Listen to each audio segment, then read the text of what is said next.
This is One on One.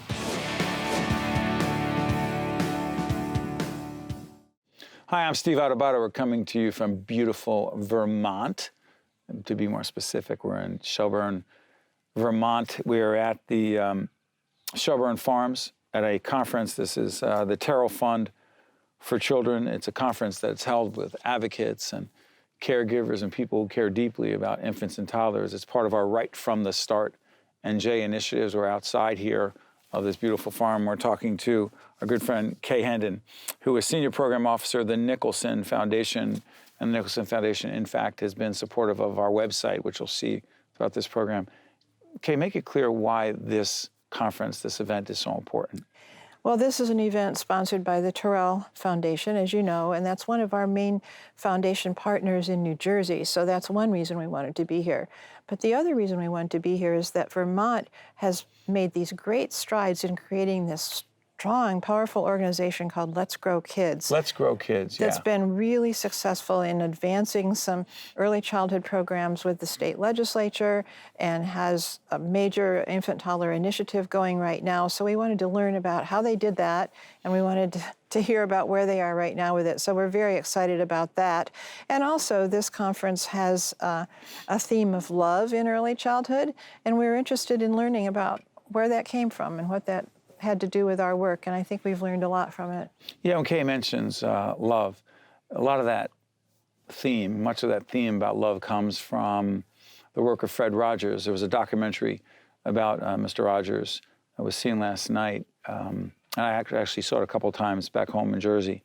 Powerful, important, significant, because Fred Rogers was not just an iconic figure, but just an important figure when it comes to the development of children and using media to do that. Mm-hmm.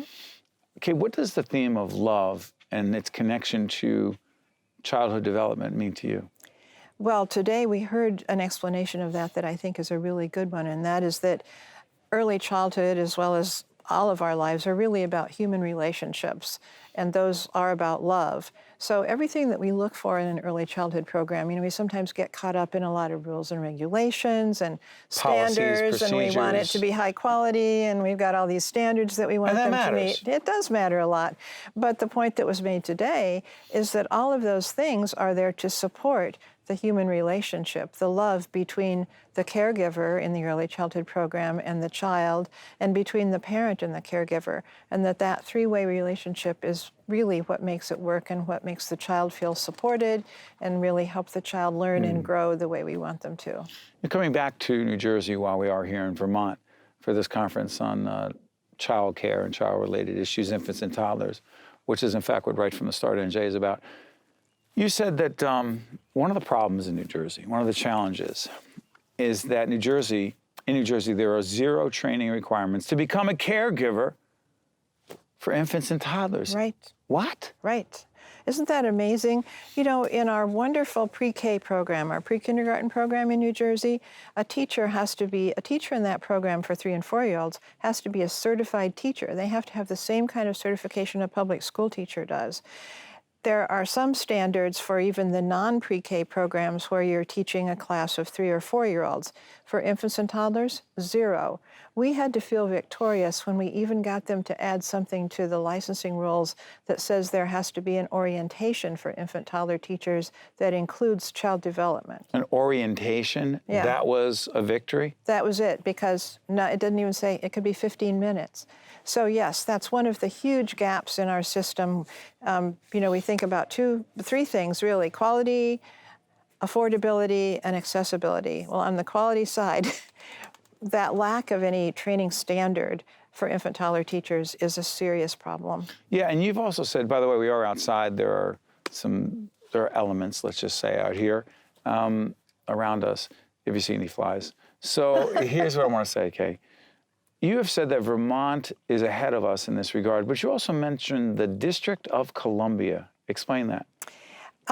Washington, D.C. has a major initiative going called Birth to 3 for All. Birth to 3 for All. Birth to 3 for all. Let's make sure we put that on our website, team. Yeah, and it was really launched with a lot of support and initiative from a foundation called the Bainham Foundation.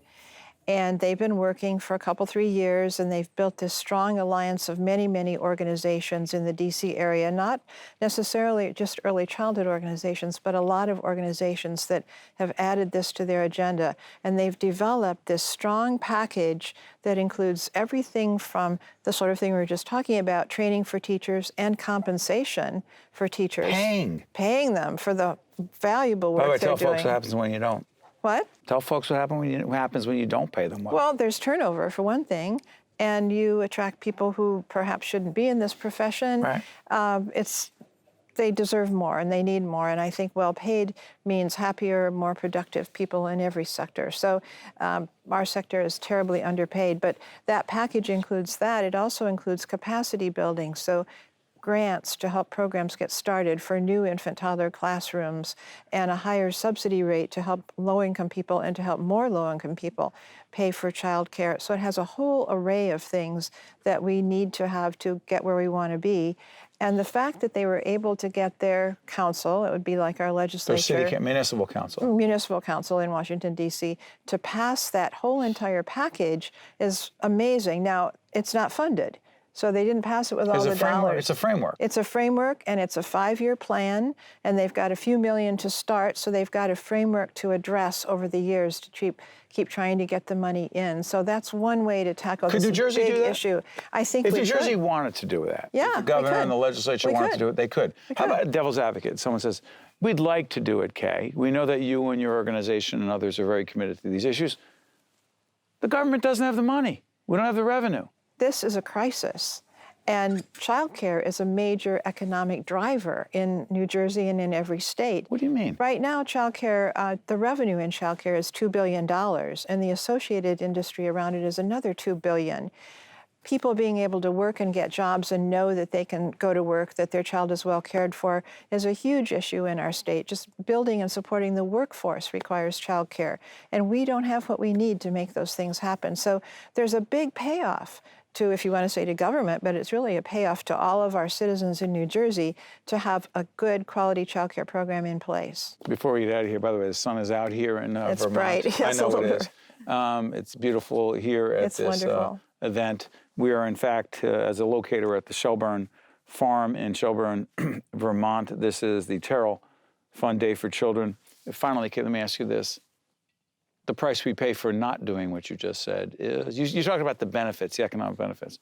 Tell folks concisely the price we pay. Well, on the child side, we pay for more special education, fewer children graduating from high school, less good jobs and less being able to stay in jobs, less crime. All of those things have been documented as the result of quality early childhood programs. For every dollar spent, you've probably heard this, Steve, every dollar spent on quality early childhood results in $7 in savings on all the things that I just mentioned. So that's one benefit that we don't gain without a high quality early childhood program. On the parent side, we have a workforce that's disturbed, a workforce where people who want to go to work can't because they can't find childcare. I don't know if you've read some of the articles recently about young people saying they're not going to have children, and the reason is because of childcare, because they can't afford to continue their careers. They can't afford to begin their careers. Because of lack of childcare. Because of the lack of childcare.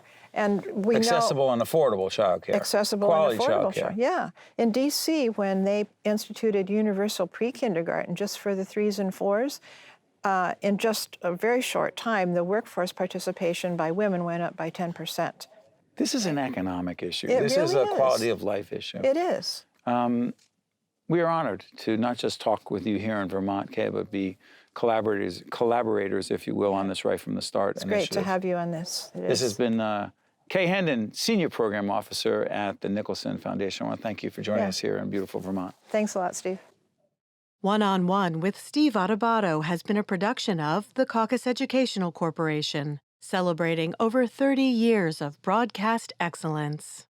Funding for this edition of One-on-One with Steve Adubato has been provided by Horizon Blue Cross Blue Shield of New Jersey, Hackensack Meridian Health, the Turrell Fund, supporting Right from the Start NJ, the Robert Wood Johnson Foundation, United Airlines, the Fidelco Group, and by PNC Bank.